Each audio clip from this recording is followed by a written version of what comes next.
Hello students, BA second year, विषय समाजशास्त्र। आज मैं जाति एवं लैंगिक विषमता टॉपिक का नेक्स्ट पार्ट ले रही हूँ, जो है जाति संबंधी असमानता। इसका मतलब है कि जाति के अंतर्गत भी बहुत सारी विषमताएं समाज में पाई जाती हैं। जाति का आधार जन्म होता है, तो जन्म, जाति एवं प्रजाति, ये क्या है? ये विषमता के लिए उत्तरदायी है। उच्च कुल या उच्च जाति में जो जन्मते हैं लोग, वो अन्य लोगों से अपने को उच्च मानने लगते हैं। जैसे ब्राह्मण जाति अन्य जातियों को अपने से छोटा मानती है, और इस आधार पर भी विषमताएं देखने को मिलती हैं। जैसे काले गोरे, ब्राह्मण हरिजन, अलग अलग जगहों पर अलग अलग प्रकार से जाति से संबंधित विभिन्नताएं पाई जाती हैं। भारतीय जाति व्यवस्था को धर्म एवं कानून दोनों का ही समर्थन प्राप्त है। विशेष तौर से ग्रामीण समाज में जातिगत विषमता बहुत ज़्यादा पाई जाती है। जाति के आधार पर ऊंच नीच का भेदभाव समाज में बहुत ज़्यादा आज भी पाया जाता है। जैसे दलित वर्ग के प्रति छुआछूत की भावना, कुछ जातियों के व्यवसाय निश्चित हैं और वो अपने जाति के अनुसार व्यवसाय करते हैं। जाति एक ऐसा सामाजिक समूह है जिसकी सदस्यता जन्मजात होती है। प्रत्येक जाति का एक नाम होता है और उसका एक व्यवसाय निश्चित होता है।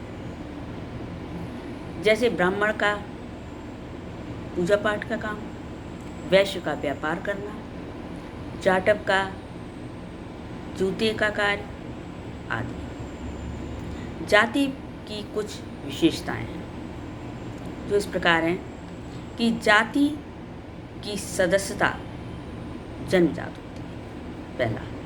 दूसरा, जाति समाज का खंडात्मक विभाजन है, मतलब जाति से समाज जो है वो विभिन्न खंडों में विभाजित हो जाता है। जाति व्यवस्था में उच्चता और निम्नता का क्रम पाया जाता है। कुछ जातियाँ अपने को ऊंचा मानती हैं तो कुछ जातियाँ अपने को नीचा मानती हैं। प्रत्येक जाति एक अंतर्विवाही समूह है। अंतर्विवाही मतलब अपनी जाति में ही विवाह करना। प्रत्येक जाति का ये एक तरीका है कि वो अपनी ही जाति के अंतर्गत विवाह करेगा।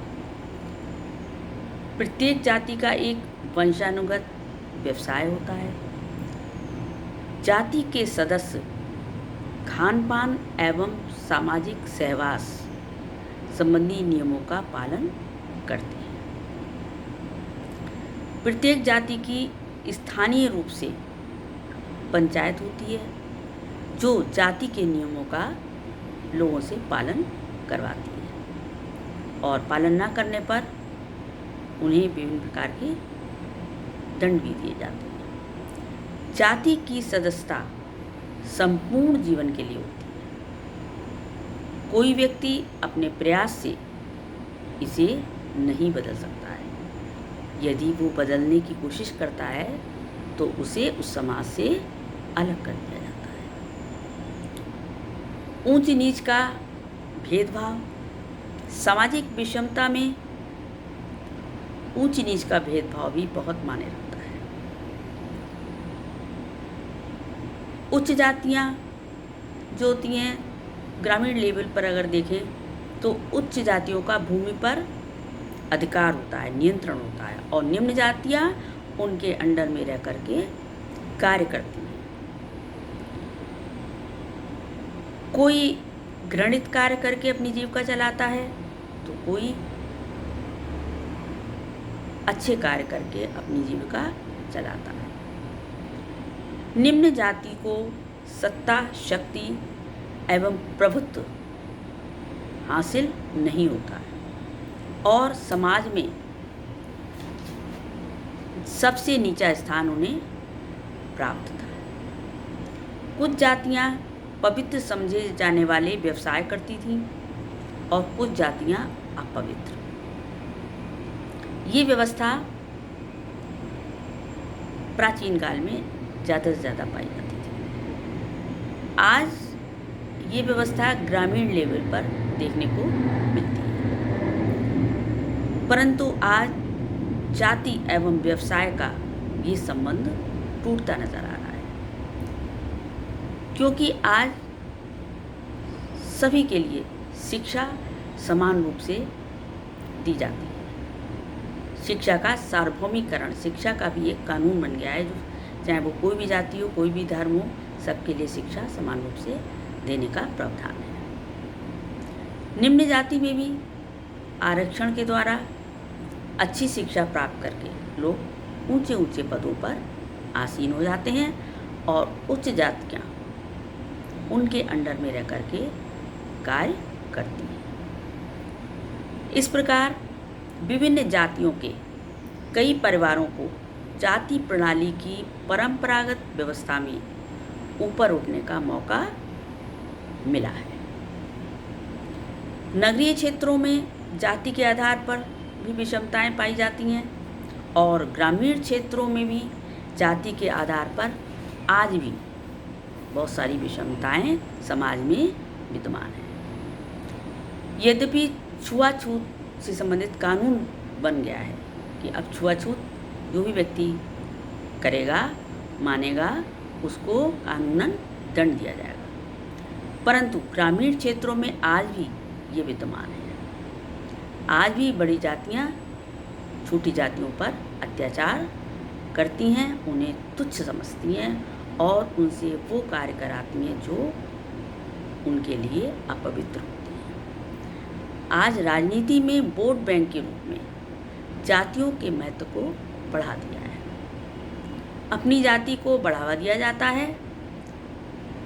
विभिन्न राजनीतिक दल अपनी अपनी जातियों को बढ़ावा देते हैं। वोट बैंक की राजनीति आजकल हो गई है। आरक्षण ने भी विभिन्न जातियों को संगठित होने का मौका दिया है। अब जाति के आधार पर विषमता को दूर करने के उपाय क्या है? सबसे पहले तो राजनीति में बदलाव आना चाहिए। वोट बैंक की राजनीति नहीं होनी चाहिए। जाति के आधार पर कोई भी राजनीति नहीं होनी चाहिए और नाम के आगे जाति सूचक शब्दों को हटाना चाहिए। और तीसरी चीज़, आरक्षण जो है वो जाति के आधार पर ना होकर के आर्थिक आधार पर मिलना चाहिए। जो व्यक्ति गरीब है, जो व्यक्ति पैसे से कमज़ोर है, उन सबको आरक्षण के द्वारा आरक्षण दे करके उन्हें ऊपर उठाने का प्रयास करना चाहिए सरकार के। अब इसके बाद लैंगिक विषमता को मैं नेक्स्ट वीडियो में लूँगी और इसको मैं यहीं पर समाप्त करती हूँ। धन्यवाद।